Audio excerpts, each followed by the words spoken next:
Hi everyone दोस्तों, स्वागत है आप सबका हमारे इस यूट्यूब चैनल पर।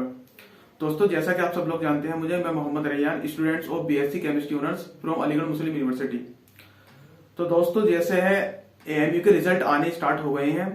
अब तक काफी कोर्सेज के एएमयू ने रिजल्ट अनाउंस कर दिए हैं और वहीं हमारी दिलों की धड़कन तेज होनी स्टार्ट हो गई है कि आगे को क्या प्रोसेस हमें करना है, कि काउंसलिंग हमारी कैसे होनी है, और अगर हम 9th की और 6th क्लास की अगर हम बात करें तो हमारा इंटरव्यू कैसे होगा, कितने मार्क्स का होगा, क्या क्या क्वेश्चन उसमें पूछे जाएंगे, इंटरव्यू कैसे होता है, हमें कब रिपोर्ट करना है, फिजिकल रिपोर्टिंग कैसे होगी, डॉक्यूमेंट वेरिफिकेशन के लिए कब जाना है, कब हमारी फर्म लिस्ट आएगी, कब सिलेक्ट लिस्ट, चांस में वो लिस्ट का हमें कैसे पता लगेगा।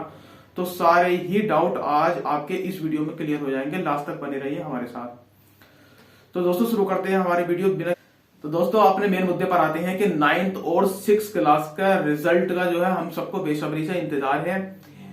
काफी स्टूडेंट्स बेसब्री से इंतजार कर रहे हैं कि रिजल्ट कब अनाउंस होगा, क्योंकि बाकी कोर्सेज की अगर हम बीएससी बीटेक की अगर हम बात करें तो उनके रिजल्ट को अनाउंस कर दिया गया है, उनकी सारी ही लिस्ट को एएमयू ने डिक्लेयर कर दिया है।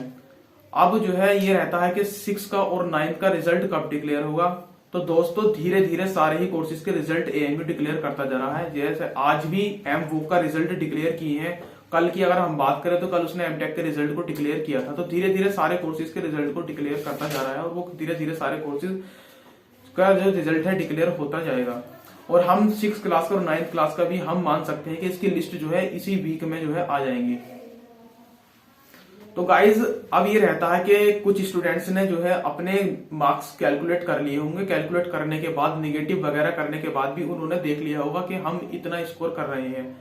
अब कुछ का स्कोर इतना हो गया होगा कि उन्हें अपने आप पर कॉन्फिडेंस होगा कि हाँ भाई, हमारा सिलेक्शन हो जाएगा, हमारा सिलेक्ट लिस्ट में नाम आ जाएगा। अगर हम सेफ स्कोर की बात करें तो इस बार जो हमारा 9th का जो एक पेपर था तो 85 मार्क्स का था, जो हमेशा 85 मार्क्स का ही होता है, जिसमें 15 मार्क्स का जो है इंटरव्यू रहता है।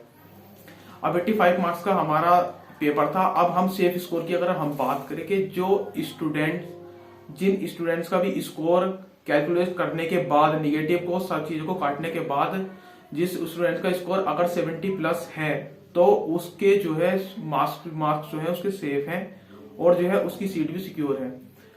अब मसला यह है कि हम ये नहीं कह सकते कि 70 प्लस वाले का हर किसी का सिलेक्शन होगा, लेकिन ये बात तय है कि 70 प्लस वाले जितने भी स्टूडेंट्स होंगे उनका सबका लिस्ट में नाम होगा। अब चाहे वो सिलेक्ट लिस्ट में हो या चांस मेमो लिस्ट में हो या फिर स्पेशल कैटेगरी की कोई सी लिस्ट में हो, बहरहाल उनका नाम होगा। चांस मेमो लिस्ट को भी हम वेटिंग लिस्ट कहते हैं। वेटिंग में उनका नाम होगा जिसके मार्क्स जो है हमारे 70 प्लस आ रहे हैं। तो दोस्तों, आप सबने कैलकुलेट कर लिए होंगे। कैलकुलेट करने के बाद अब जिस स्टूडेंट के चांसेस पक्के हैं कि मेरा सिलेक्शन हो जाएगा, तो वो टेंशन में इस चीज की है कि मैं इंटरव्यू की तैयारी कैसे करूं, कि इंटरव्यू में किस तरह के क्वेश्चन पूछे जाएंगे, कितने मार्क्स का होगा, कैसे मुझे रिपोर्ट करना है, कहां मुझे जाना है, कहां मेरा इंटरव्यू होगा। तो दोस्तों, सारे ही आपके आंसर यहाँ इस वीडियो में मिल जाएंगे। तो इंटरव्यू का तो मसला यह है कि सबसे पहले जो है लिस्ट आनी बाकी है हमारे पास, कि जो सिलेक्ट लिस्ट है और वेटिंग लिस्ट आएगी। आने के बाद जिस स्टूडेंट्स का नाम भी सिलेक्ट लिस्ट में होगा उन्हें इनवाइट किया जाएगा इंटरव्यू के लिए। इंटरव्यू के अलग से एक डेट आएगी, नोटिस आएगा, या फिर जो है वो अपनी ही लिस्ट में मेंशन कर देंगे एक डेट के इस डेट को उन स्टूडेंट्स को रिपोर्ट करना है जिसका नाम सिलेक्ट लिस्ट में है। अब बात रहती है उनकी जिसका नाम चांस मेमो लिस्ट में है। तो जैसे फर्स्ट लिस्ट, जैसे जो सिलेक्ट लिस्ट वाले बच्चे थे उन्हें जो भी डेट मिली होगी रिपोर्ट करने के लिए इंटरव्यू के लिए, वो इंटरव्यू के लिए जाएंगे। जाने के बाद जो स्टूडेंट नहीं जा पाएंगे वहां, अब इतनी सीट जो है वैकेंट हो जाती है, वही होती है हमारी वैकेंसी। अब उसके बाद एक डेट एएमयू और अनाउंस करेगा कि इतनी सीट वैकेंट है और बाकी इन स्टूडेंट्स की जो है वेटिंग क्लियर कर दी गई है। अब ये हो गया, सारा मुद्दा समझ में आ गया है आपके। अब रहता है कि इंटरव्यू में किस तरह के क्वेश्चन पूछे जाएंगे। तो दोस्तों, फिलहाल अभी एमबीए का इंटरव्यू हुआ है। इंटरव्यू सबका सेम रहता है, सिर्फ डिफरेंस इतना है 9th और 6th में जीडी नहीं होता, एमबीए के इंटरव्यू में जीडी होता है। जीडी क्या है? जीडी जो है ग्रुप डिस्कशन है, कि आपस में 3-4 स्टूडेंट्स को ले लेते हैं और उसमें आप ग्रुप डिस्कशन होता है, किसी भी टॉपिक को कोई सिचुएशन दे देंगे। इंटरव्यू बाकी सबका सेम रहता है, तैयारी किसी चीज की नहीं करनी, सिर्फ अपना इंट्रोडक्शन आप जितना ज्यादा लेंथी दे सके इतना ज्यादा लेंथी आप अपना इंट्रोडक्शन खींचे, कम से कम 2 से 3 मिनट अपना इंट्रोडक्शन दें। अब उस इंट्रोडक्शन में अपना सब कुछ मेंशन करना है आपको, कि भाई कौन फादर, ऑक्यूपेशन क्या है उनकी, कहाँ से बिलोंग करते हैं, किस विलेज से बिलोंग करते हैं, आपकी जर्नी क्या थी, सारी वक्त को मतलब इलिटरेट हैं या फिर लिटरेट हैं तो क्वालिफिकेशन क्या है, सारी चीज आपको अपनी और अपने पेरेंट्स की उसमें आपको अपने इंट्रोडक्शन में मेंशन करनी है।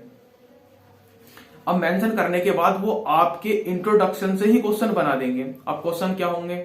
अब क्वेश्चन उनके ये होंगे कि जैसे आपने इंट्रोडक्शन देना स्टार्ट किया, आपने अपना इंट्रोडक्शन पूरा दिया कि मैं ऐसे से बिलोंग करता हूँ, मेरा नाम ये है कि इस गांव से बिलोंग करता हूँ, मैंने अपनी स्कूलिंग वहां से की है, अब मैंने यहाँ के अप्लाई नहीं किया। फिर आप आ जाते हैं अपने पेरेंट्स के ऊपर। अब पेरेंट्स के आप ऑक्यूपेशन के बारे में बात करेंगे, फिर ये करेंगे। आपने कुछ भी कह दिया, आपने कहा कि मेरे फादर हैं, फादर की ऑक्यूपेशन क्या है कि एग्रीकल्चर है, फार्मर है वो। आपसे फिर वही क्वेश्चन आपने उनको बता दिया। अब वो आपसे क्वेश्चन करेंगे फार्मिंग के बारे में कुछ बताओ। उन्होंने टॉपिक ले लिया फार्मिंग के ऊपर ही तुमसे कुछ पूछने लगेंगे। ठीक ऐसे ही आपके ही इंट्रोडक्शन से वो क्वेश्चन जो है डेवलप करते चले जाएंगे और वो आपसे पूछते चले जाएंगे। और जैसे ही आपका ये इंट्रोडक्शन खत्म होता है, खत्म होने के बाद वो तुमसे 2 क्वेश्चन करेंगे और जरूर ही करेंगे। कल भी एक बंदे से मेरी बात हुई जिसका एमबीए का इंटरव्यू था, वही क्वेश्चन उससे हुए थे, वही क्वेश्चन आपसे होंगे, हर बच्चे से ही होते हैं कि एमयू में क्यों आना चाहते हो, एएमयू में क्यों आना चाहते हो, और आना चाहते हो तो एएमयू तुम्हें क्यों ले। इन 2 क्वेश्चनों का आंसर आपको घर से ही प्रिपेयर कर जाना है, सही से एक वैलिड लॉजिकल कि भाई मुझे जो है इस वजह से मुझे एएमयू में जाना है। कि ये मत बताना कि भाई मेरे पापा इसमें पढ़ते तो मैं भी इसमें पढ़ूंगा। कोई एक लॉजिकल रीजन देना है, कोई बेहतर, जिससे जो आगे टीचर्स होंगे आपके, जो उनका मन खुश हो जाए। तो यही रहता है, आपसे पूछेंगे, उसका देना है आपको कि क्यों पढ़ना चाहते हो और एएमयू तुम्हें क्यों ले, अपनी खास बात बतानी है। फिर आपसे बात करेंगे क्या हॉबी है तुम्हारी। अब हॉबी के बारे में आपको जो भी हॉबी होगी तुम्हारी हॉबी के ऊपर फिर तुमसे कहेंगे कि इसके ऊपर 2 मिनट बोलकर दिखाओ, तो आपको बोलना होगा। इतना लंबा खैर इंटरव्यू किसी का नहीं होगा, इंटरव्यू वही रहेगा 5 से 10 मिनट का, सिर्फ इंट्रोडक्शन वगैरह और डॉक्यूमेंट थोड़े वेरीफाई होंगे और कुछ नहीं है। ज्यादा टेंशन लेने की किसी को कोई जरूरत नहीं है। सिर्फ वो इतना चेक करते हैं कि बंदा 2 के सामने खड़ा होकर बोल लेगा या नहीं बोल लेगा, कॉन्फिडेंस इसके अंदर है या नहीं है। ऐसा नहीं है कि आपसे कोई एक्सपेरिमेंट करवाएंगे वहां बैठा करके, आप ये करके दिखाओ, आप ये करो, वो करो, कि आपको डिबेट आपसे कह दिया कि डिबेट ये है और डिबेट करवाएंगे आपसे, ऐसा कुछ नहीं है। सिर्फ आपको इंट्रोडक्शन होगा, सिर्फ आपको बोलना देखेंगे कि बंदा कितने कॉन्फिडेंस के साथ बोल रहा है। तो दोस्तों किसी भी तरह की कोई टेंशन की जरूरत नहीं है। अगर किसी भी तरह की कोई परेशानी हो तो आप मेरे नंबर पर मुझे कॉल कर सकते हैं किसी भी टाइम, 24/7 किसी भी टाइम आप मेरे नंबर पर कॉल कर सकते हैं। काउंसलिंग से रिलेटेड या किसी भी तरह का कोई भी अगर क्वेश्चन हो तो आप मुझसे बात कर सकते हैं। आप मेरे टेलीग्राम चैनल को भी ज्वाइन कर सकते हैं। और बाकी जो है अपडेट रहने के लिए एएमयू के सारे नोटिस है, रिजल्ट्स है और बाकी काउंसलिंग का क्या प्रोसेस होना है, कैसे, हर वीडियो से अपडेट रहने के लिए आप मेरे चैनल को सब्सक्राइब करें, शेयर करें, लाइक करें। Thank you.